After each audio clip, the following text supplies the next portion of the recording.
नमस्कार, मी वैभव राऊत तुम्हा सर्वांचं स्वागत करतो आपल्या यूट्यूब प्लॅटफॉर्मवरती। मुलांनो, एक महत्त्वाची आणि चांगली अनाउन्समेंट मला करायची आहे। त्याचबरोबर विद्यार्थ्यांसाठी जे मागील काही दिवसापासून बँकिंगची प्रिपरेशन करताय अशा विद्यार्थी मित्रांसाठी किंवा विद्यार्थ्यांसाठी एक चांगली संधी उपलब्ध झालेली आहे। ती आहे IBPS RRBची। म्हणजे सर्वांना माहितीच असेल, जे विद्यार्थी जुने प्रिपरेशन करताय त्यांच्यापर्यंत ही नोटिफिकेशन पोहोचलेलीच आहे। पण जे नवीन विद्यार्थी फ्रेश तयारी करतायत अशा मुलांना नोटिफिकेशन माहिती नसतात, तर अशा मुलांना किंवा जुन्या मुलांना थोड्याफार गोष्टी समजाव्यात याच्यासाठी मी हा व्हिडिओ बनवतोय। ठीक आहे, चला बघा, IBPS RRBची नोटिफिकेशन आलेली आहे 2024 साठी। आणि हे IBPSने जानेवारी महिन्यामध्येच कॅलेंडरमध्ये सांगितलं होतं की जून महिन्यामध्ये आमची नोटिफिकेशन येईल। आणि त्याचबरोबर जर विचार केला तुम्ही पुढे की ऑगस्टमध्ये आमचे पेपर होऊन जातील, ऑगस्ट महिन्यामध्ये पूर्व आणि मुख्य परीक्षेचे। ठीक आहे, तर चला ही IBPS RRB नेमकं काय आहे किंवा IBPS RRB कुणाला म्हणलं जातं किंवा कोणत्या बँकेचे नोटिफिकेशन आहे ही आपण थोडक्यात माहिती करून घेऊ। तर मी सांगेल बघा, IBPS RRB म्हणजे रिजनल रूरल बँक ह्या ग्रामीण बँका आहेत। आणि या ग्रामीण बँका पूर्ण भारतामध्ये 43 ग्रामीण बँका आहेत। आणि याच्यापैकी 2 ग्रामीण बँका येतात महाराष्ट्रामध्ये, एक महाराष्ट्र ग्रामीण बँक आणि दुसरी आहे विदर्भ ग्रामीण बँक। तर याच्यामध्ये पूर्ण भारतामध्ये 9000 जागा आहेत, ज्याच्यामध्ये असिस्टंट म्हणजे ऑफिसर असतील आणि क्लर्क असतील, या सगळ्यांच्या मिळून 9000 जागा आहेत। विद्यार्थी महाराष्ट्रामध्येही अप्लाय करू शकताय आणि काही विद्यार्थ्यांना असं वाटत असेल आपण महाराष्ट्राच्या बाहेर, महाराष्ट्राला कमी जागा आहेत महाराष्ट्र राज्याला, तर आपण बाहेरच्या राज्यात सुद्धा अप्लाय करू शकताय। ठीक आहे, ते मी तुम्हाला 1 बाय 1 थोडक्यात सांगेल। थोडंसं बघा, याच्यासाठी शैक्षणिक पात्रता, वयोमर्यादा, निवड प्रक्रिया आणि कट ऑफ वगैरे या बाबतीत थोडीफार चर्चा करणार आहे। आणि एक सांगेल की अर्ज करण्याची शेवटची तारीख आहे 27 जून। 7 जूनला ही नोटिफिकेशन आलेली आहे। 7 जूनपासून 27 जूनपर्यंत तुम्ही फॉर्म भरू शकताय। अजूनही ज्या विद्यार्थ्यांचे फॉर्म बाकी असतील त्यांनी फॉर्म भरायचे आहेत। ठीक आहे, चला पाहून घेऊ नोटिफिकेशन आपण थोडक्यात। नोटिफिकेशन सांगण्याआधी मला एक थोडंसं अजून एक सूचना द्यायची आहे की IBPS RRB, IBPS असेल किंवा येणारे आगामी ज्या काही स्पर्धा परीक्षा असतील, केंद्रीय स्पर्धा परीक्षा, यांच्यासाठी मी एक नवीन बॅच घेऊन आलेलो आहे परभणीमध्ये ऑफलाईनला आणि ऑनलाईनला पण आहे, पण सध्या ऑफलाईनची आहे, जी आपण सुरू करतोय 24 जूनला। 24 जूनला आपण बॅच सुरू करतोय आणि ही फास्ट ट्रॅक बॅच असेल, ज्याच्यामध्ये IBPS RRB सुद्धा कव्हर केली जाईल आणि IBPS सुद्धा कव्हर केलेलं जाईल। ठीक आहे, मग बाकी तुम्ही म्हणू शकताय की SSC असेल, SSC CGL आहे, CHSL आहे, RRB NTPC आहे, IBPS PO, IBPS clerk, RRB PO clerk, SBI PO, SBI clerk, ह्या स्पर्धा परीक्षांसाठी सुद्धा ही बॅच उपयुक्त असणार आहे। तर जे विद्यार्थी बँकिंगची तयारी करताय किंवा जे विद्यार्थ्यांना बँकिंगची तयारी करायची आहे अशा विद्यार्थ्यांना सांगा की आपल्या परभणी जिल्ह्यामध्ये एक चांगला प्लॅटफॉर्म आपण तयार केलेला आहे। आता तुम्हाला पुणे, मुंबई, औरंगाबाद किंवा कोणत्या सिटीमध्ये जाऊन खर्च करण्याची जास्त गरज नाही। तुम्ही या शहरामध्ये राहून, अशा ग्रामीण भागात, परभणीसारख्या ग्रामीण भागामध्ये राहून तुम्ही केंद्रीय स्पर्धा परीक्षेची तयारी करू शकताय, आणि ती पण एक चांगल्या टीमसोबत। ठीक आहे, चला पुढे बघा। आता ही आहे नोटिफिकेशन। नोटिफिकेशनमध्ये थोडेसे मी तुम्हाला प्लस पॉईंट, निगेटिव्ह पॉईंट सगळ्या गोष्टीबद्दल थोडी चर्चा करणार आहे। बघा, IBPS RRB आहे, याच्यामध्ये तुम्हाला महत्त्वाची डेट मी सांगितली, परीक्षा फॉर्म तुम्ही 7/6 म्हणजे 7 जून ते 27 जून या कालावधीमध्ये तुम्ही परीक्षा फॉर्म भरू शकताय। नेक्स्ट पुढे जर विचार केला तर याच्यामध्ये ऑफिसर आणि क्लर्क असे 2 पदं आहेत।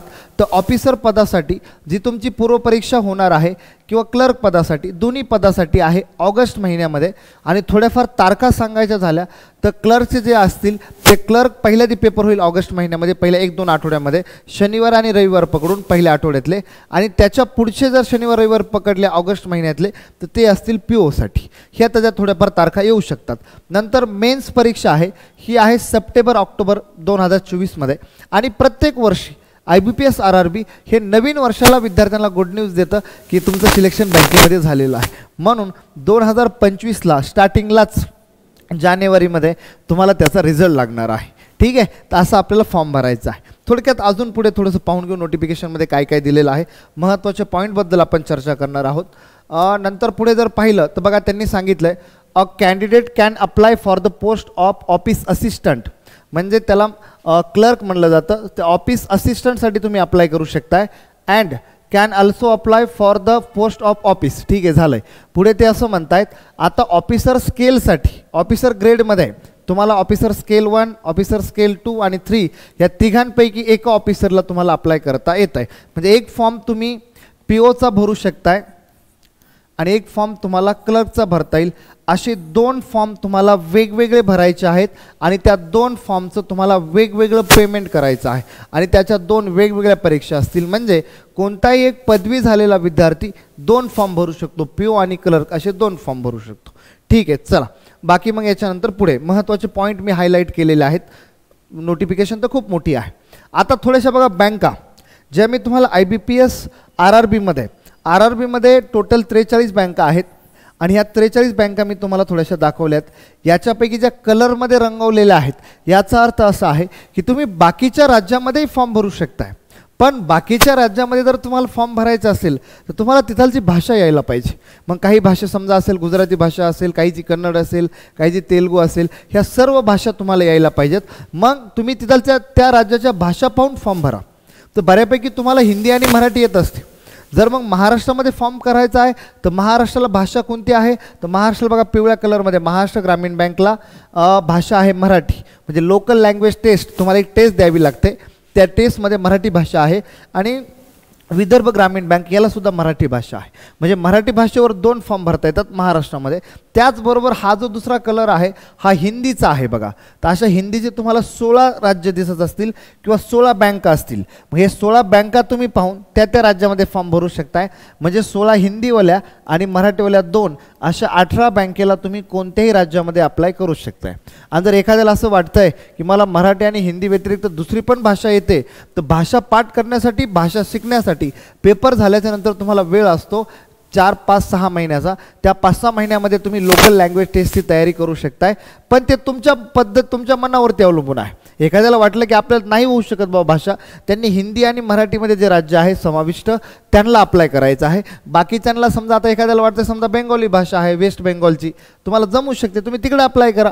समजा त्यांनी सांगितलं आहे बडोदा गुजरात ग्रामीण बँक आहे गुजरातला, त्याला गुजराती भाषा यायला पाहिजे, येते तुम्हाला गुजराती अप्लाय करा तिकडे. पण ते तुमच्या मनावरती आहे. मग कोणत्या राज्यामध्ये किती व्हॅकन्सीज आहेत ते सुद्धा मी तुम्हाला थोडक्यात पुढे सांगणार आहे.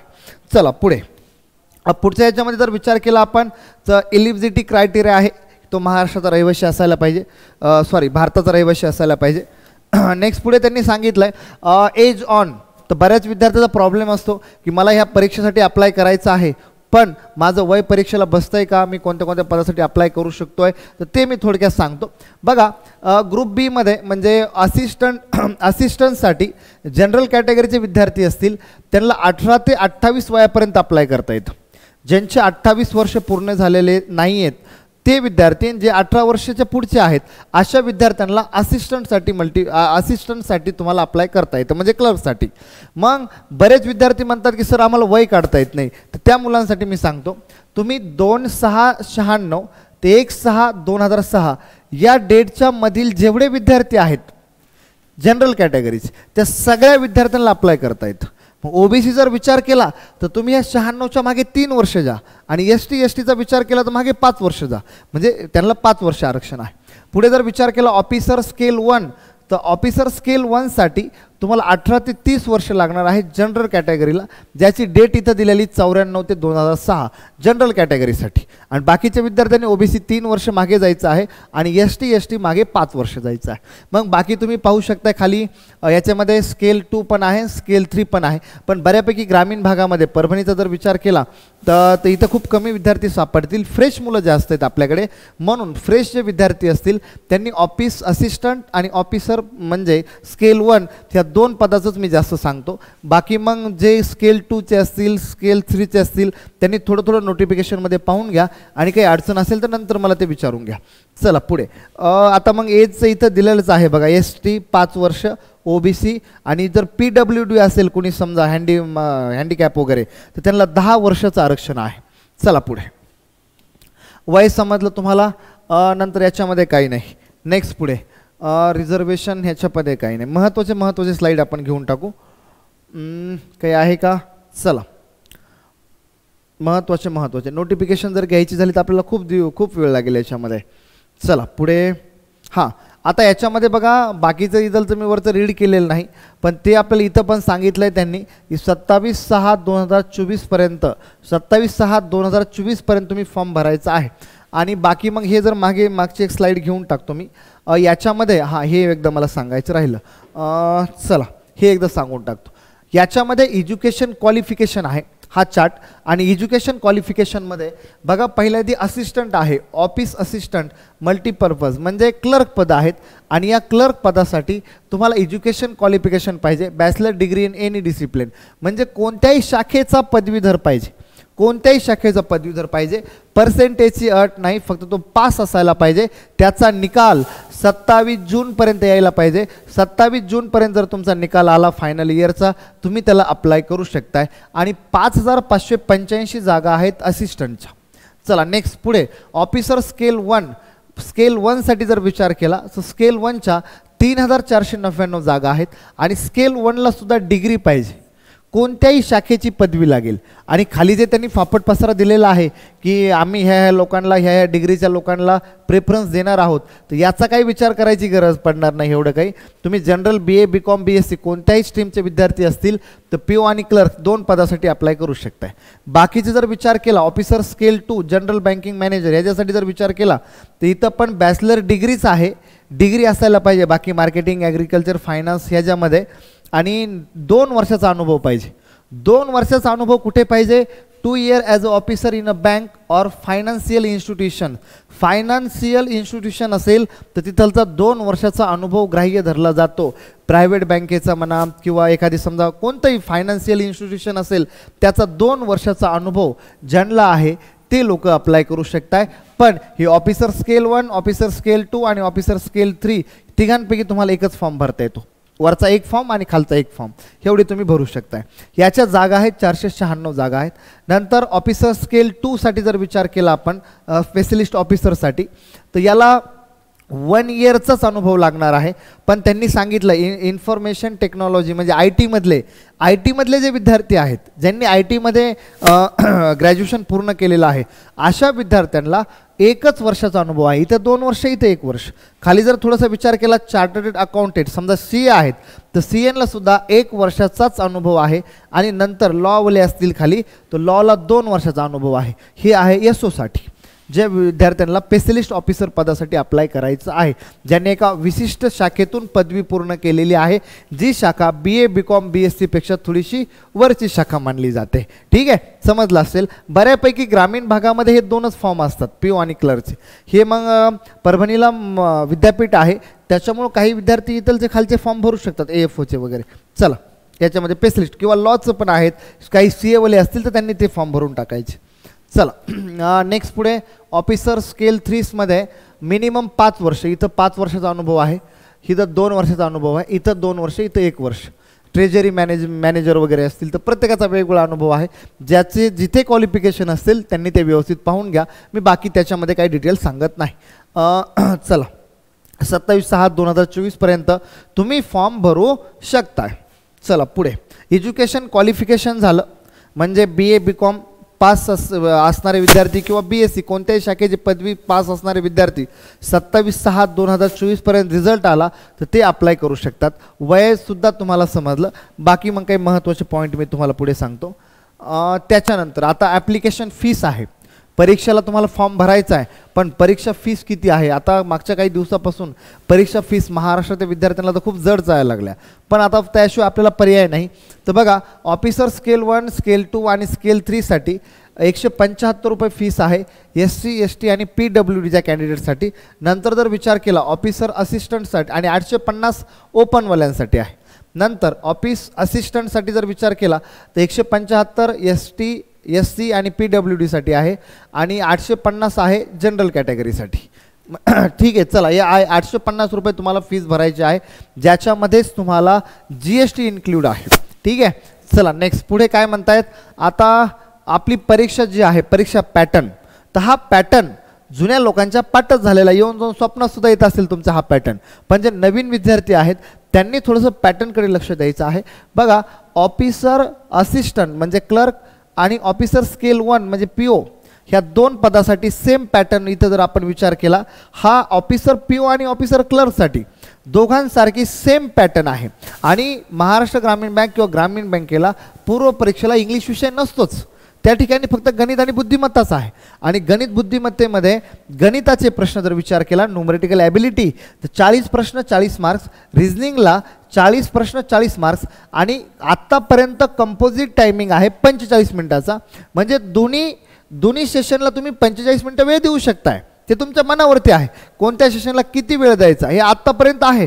पण ह्या वर्षी एक संभाव्यता त्यांनी असं दिलेली आहे, ते असं म्हणतायत IBPS रिझर्व द राईट, IBPSकडे एवढे अधिकार आहेत की ते ह्या वेळेस सेपरेट टायमिंग देण्याची संभाव्यता आहे.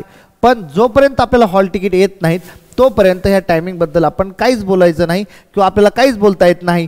पण IBPS RRBने सेपरेट टायमिंग दिला तरी परीक्षेवर त्याचा काहीच परिणाम होणार नाही, कारण की अभ्यास करणारे विद्यार्थी ह्या 45 मिनिटाची 20-25 म्हणा किंवा काही 22-23 म्हणा अशा पद्धतीने आपापल्या प्लॅनिंगनुसार फोडच केलेली असते टायमिंगची. कुणी असं माणसं नाही आहेत की ज्यांना रिझल्ट काढायचं आणि ते गणितच सोडत बसल्या 45 मिनिटामध्ये, असं होत नसतं. कारण की जर कट ऑफ जर विचार केला तर क्लर्कचा पेपर सोपा असतो. क्लर्कचा कट ऑफ 65+ लागतात जनरल कॅटेगरीचे, आणि POचा विचार केला तर POचे बऱ्यापैकी 45+ लागतात पूर्व परीक्षेचे.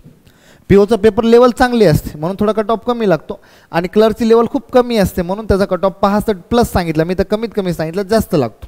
चला बाकी मग हे ऑफिसर स्केल 1चा पाहून घ्या. ही आहे पूर्व परीक्षा. मॅनेजर व्हायचं असेल तुम्हाला बँकेमध्ये तर पूर्व, मुख्य आणि इंटरव्ह्यू तिन्ही स्टेप द्यावा लागतील, आणि क्लर्कला इंटरव्ह्यू नाही. चला पुढे मोठी नोटिफिकेशन आहे. आता मेन्ससाठी बघा, मेन्सचे विषय थोडेसे पाहून घ्या. रिझनिंग आहे, कम्प्युटर आहे, जनरल अवेअरनेस आहे, आणि इंग्लिशला ऑरमध्ये हिंदी घेऊ शकताय. म्हणजे असं वाटतं की ज्यांना पूर्व परीक्षेला मला इंग्लिश नव्हताच आणि मला इंग्लिश येतच नाही, असे लोक इंग्लिश ग्रामरच्या ठिकाणी किंवा इंग्लिश लँग्वेजच्या ठिकाणी हिंदी लँग्वेज घेऊ शकताय. आणि न्यूमरिटिकल ॲबिलिटी असे तुम्हाला 5 विषय आहेत, आणि 200 मार्काचा पेपर आहे, आणि कंपोजिट टायमिंग आहे 2 तासाचा. चला इथं पण त्यांनी तसंच सांगितलं, आम्ही सेपरेट टायमिंग देऊ शकतो. पाहू आता पुढे काय होतं आहे ते. आणि ऑफिसर स्केल 1चे आहे इथं दिलेलं. चला दोन्ही सगळं पॅटर्न पाहून घ्या. जे नवीन विद्यार्थी असतील त्यांनी याचा स्क्रीनशॉट काढला तरी चालेल, किंवा लिंकमध्ये आपल्या कमेंटच्या लिंकमध्ये तुम्हाला मी याची PDF वगैरे पाठवून देतो. चला पुढे काय म्हणतात आता पुढे. फॉर द ऑफिसर स्केल 1 आणि स्केल्स 2, हां तर महाराष्ट्रामध्ये हायलाईट केलेला पार्ट पाहायचं आहे आपल्याला. महाराष्ट्रामध्ये कोणत्या कोणत्या लँग्वेजमध्ये पेपर होतात. महाराष्ट्रामध्ये इंग्लिश, हिंदी, मराठी आणि कोकणी ह्या भाषांपैकी एक भाषा पेपरचा फॉर्म भरताना तुम्ही निवडू शकताय. परीक्षेला 2 भाषा असतील. जर तुम्ही मराठी भाषा निवडली त्याच्यासोबत ऑलरेडी हिंदी, त्याच्यासोबत तुम्हाला इंग्लिश असणारच आहे. म्हणजे इंग्लिश भाषा कंपल्सरी असेल, इंग्लिशसोबत एक मराठी असेल, आणि एखादा प्रश्न तुम्ही चेंजसुद्धा करू शकताय. 2 भाषा तुम्हाला स्क्रीनवर दिसतातच. 2 भाषा. एखादा प्रश्न समजा राम गावाला जातो, तेच खाली इंग्लिशमध्ये असणार आहे. म्हणजे 2 प्रश्न तुम्हाला एक इंग्लिशमध्ये असेल आणि एक खालच्या भाषेमध्ये असतील.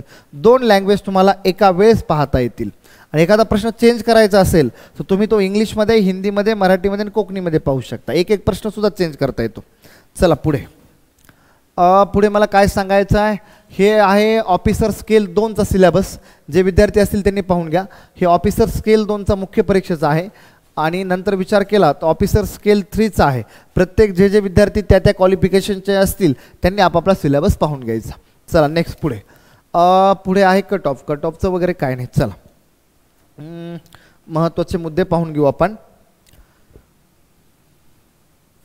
चला पुढे EWS बाकी हे दिलेलं आहे. बाकी खूप सारा फापट पसार आहे. आपल्याला महत्त्वाचे पॉईंट पाहिजे आहेत. काय सांगितलं इथे, हां हाऊ टू अप्लाय ते असं म्हणतायत. A candidate can apply for the post of office assistant multipurpose and can also apply for the post of officer. However, a candidate can apply for the only one post of officer. तेच मी तुम्हाला आधी सांगितलं की याच्यामध्ये काय होतं आहे की ऑफिसरचे जे काही ऑफिसर स्केल 1, स्केल 2 आणि स्केल 3 आहे त्याच्यापैकी एक फॉर्म भरायचा ऑफिसरचा, आणि क्लर्कचा एक फॉर्म भरायचा.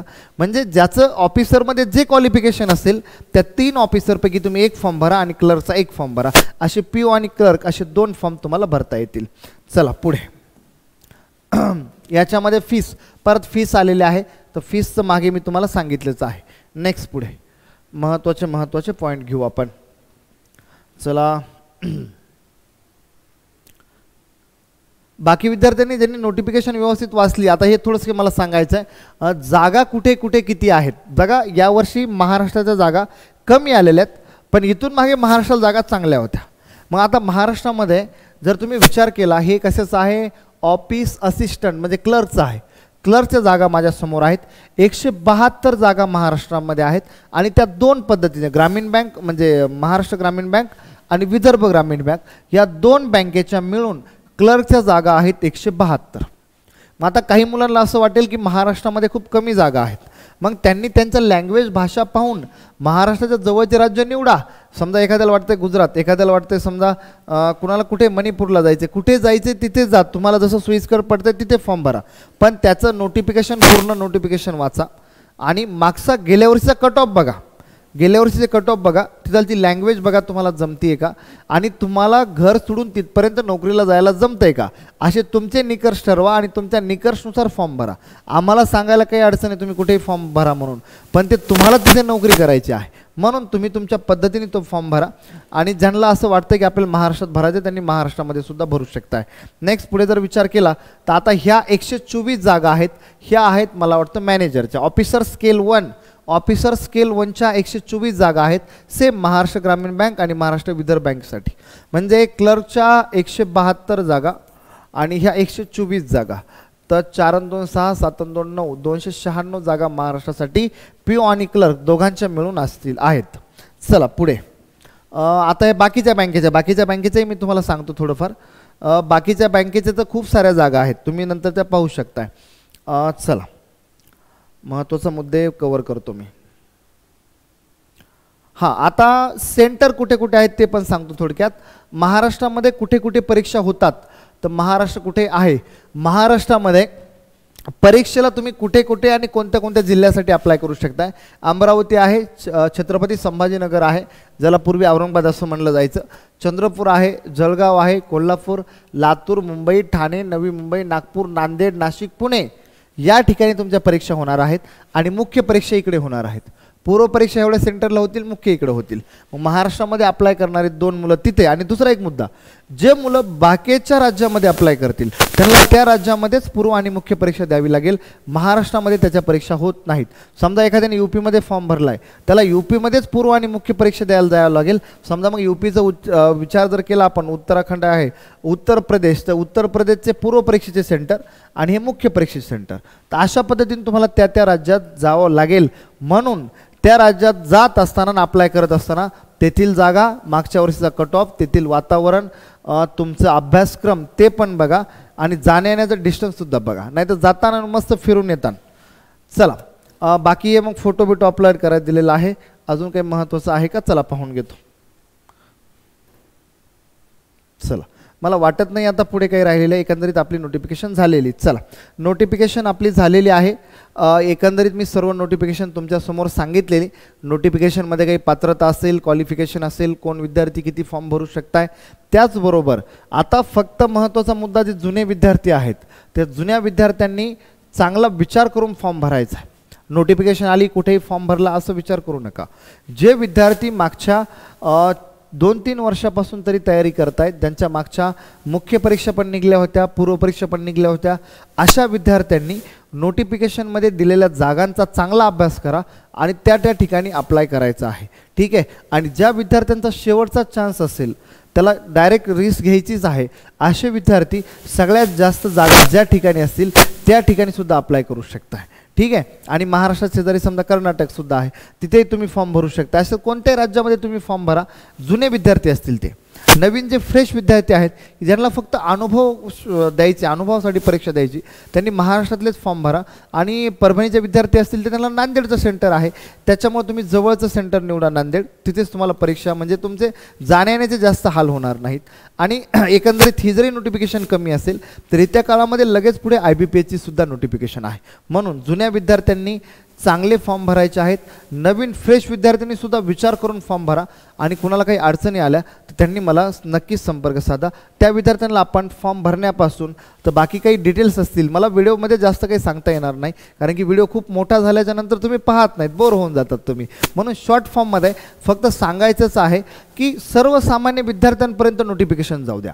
ग्रामीण भागातले विद्यार्थी आहेत की ज्यांना कळतच नाही बँकिंग काय आहे, त्यांना महाराष्ट्र ग्रामीण बँक माहिती आहे, पण बँकिंगच्या जागा अशा असतात, त्याच्यामध्ये कोणते कोणते पदं असतात आणि ते कधी येतात हेच माहिती नाही आहे. म्हणून परभणीमधील किंवा परभणीच्या आजूबाजूच्या सर्व खेड्यांपर्यंत आपली नोटिफिकेशन जाऊ द्या.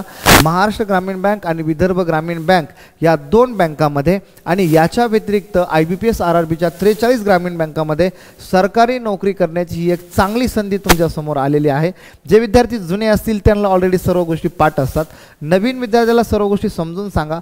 पहिले 2-3 महिने त्याचा चांगली तयारी करून घ्या. 1 वर्षानंतर तो पण जुनाच होणार आहे. ठीक आहे, तर असं सर्व विद्यार्थ्यांपर्यंत नोटिफिकेशन शेअर करा. आणि जे जुने विद्यार्थी असतील आपल्या अकॅडमीचे त्यांना मी सांगेल तुम्ही विचार करून ग्रुपने फॉर्म भरा. कुणाला काही अडचणी असतील त्यांनी आपल्या क्लासला ऑफिसला येऊन बाकीचे शिक्षक असतील त्यांना पण काही डाऊट्स वगैरे विचारून घ्या. आणि मला काही विचारायचे असतील तुम्हाला फॉर्म कुठे भरायचा आहे तर त्या विद्यार्थ्याच्या सोयीनुसार त्या विद्यार्थ्यासोबत मी चर्चा करून त्याला सजेस्ट करेल की तू फॉर्म कुठे भरायला पाहिजे. म्हणजे त्या विद्यार्थ्याकडे पाहून त्याच्या अभ्यासक्रमानुसार, त्याच्या जाण्या येण्याच्या कॅपॅसिटीनुसार, त्याच्या घरच्या परिस्थितीनुसार ह्या अशा बऱ्याच गोष्टी मॅटर करतात की तुम्ही फॉर्म कुठे भरायला पाहिजे. म्हणून तो तुमचा एक वैयक्तिक निर्णय आहे आणि महाराष्ट्रामध्ये फॉर्म टाकला तरी चालेल, कुठेही फॉर्म भरा. ठीक आहे, चला तर विद्यार्थी मित्रांनो आपण आता इथेच थांबू. तुमचं काम आहे सर्वसामान्य लोकांपर्यंत लिंक पोहोचवायचं. ठीक आहे, चला, ओके, थँक्यू.